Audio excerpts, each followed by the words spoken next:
Hey guys, it's me.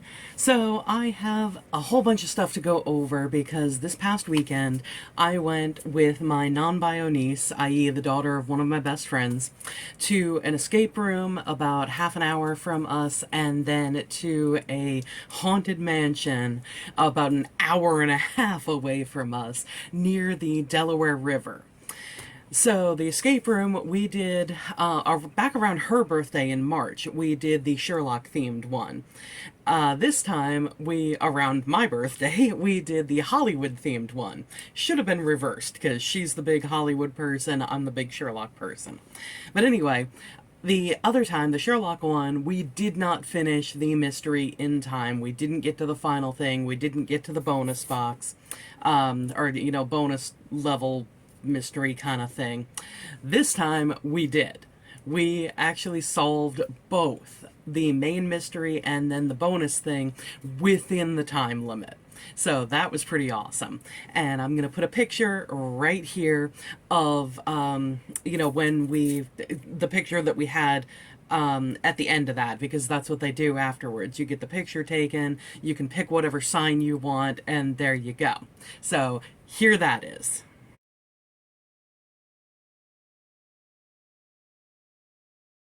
We did the feather boa things because it was the Hollywood themed one, and I was like, you know what?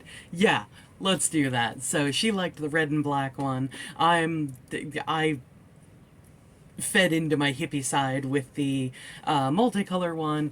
And then after that, we went to Walmart to pick up a couple of flashlights because we needed that for the haunted mansion thing that we were doing. So basically, that was an event that these ghost hunters who I guess have been on TV and stuff like that. I'm not exactly sure. I don't watch that genre of, reality show. But basically they were doing these events and you paid whatever ticket price and you get to go in and explore these places. You get information from them at the beginning, but then you get to go in and explore these places on your own. And I loved that kind of idea. I love the basis of something like that. I have always been fascinated with abandoned buildings and stuff like that. In fact, where I live, there's a bowling alley near my house. And then it's like the bowling alley's here, and then there's the big parking lot for it and everything. And then over here is a strip mall. And on the other side of the bowling alley, there used to be an abandoned theater building and then abandoned office buildings. And when I was about 11 years old, me and some guys that I knew from down the street would go into this abandoned movie theater and the office buildings, and it was just awesome. I freaking loved it. It was just, oh, I loved going in there and doing that. And there was an abandoned psychiatric hospital that closed down, I think, either in the 70s or the 90s. I want to say the 70s. But I actually went in there at some point in, I want to say, 2013, 2014, something like that. I didn't get to go into all the buildings because there were a whole bunch of different buildings there. But me and the one who knew where it was, we did make our way into one of the buildings and got to explore the different floors and stuff like that. And it was freaking awesome. So being able, and it's so hard because I get it. There are different dangers with going into abandoned buildings, and especially, one as old as this supposedly haunted mansion. It was built in 1723 and then had additions added on in the 1800s, and it was actually a speakeasy during Prohibition in the 1920s, and oh my god, amazing.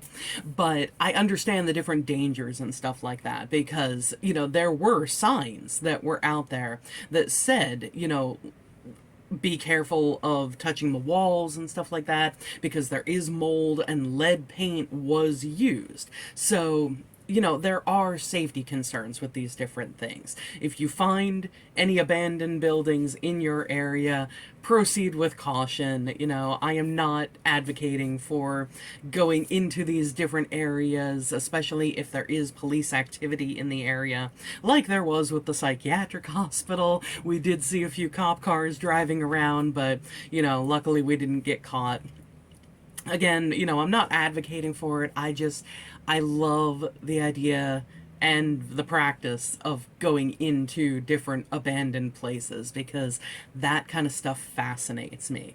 And it was the same thing with this, and being able to buy tickets and know that it wasn't just some kind of tour where we were being brought around and, oh, hey, here's the history of this room, here's the history of this thing, here's what, here's the different families. And it's like, yes, that stuff was fascinating.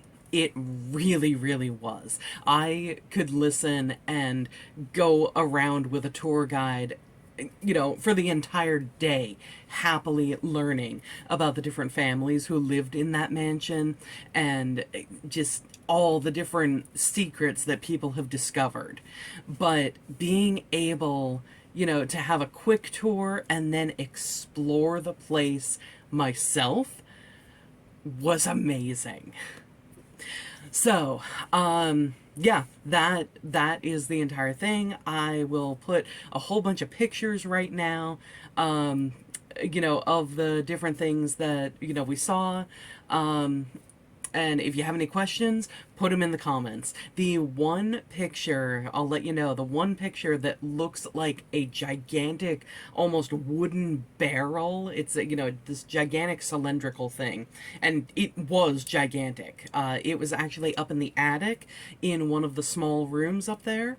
And so that's why I'm like so close to it. Like literally we stepped into the room and this thing was like right there in front of me. So I'm like this, holding the flashlight to it and trying to get the picture from back here so I get the entire thing in the picture. But yeah, that was a cistern and they used it to collect rainwater.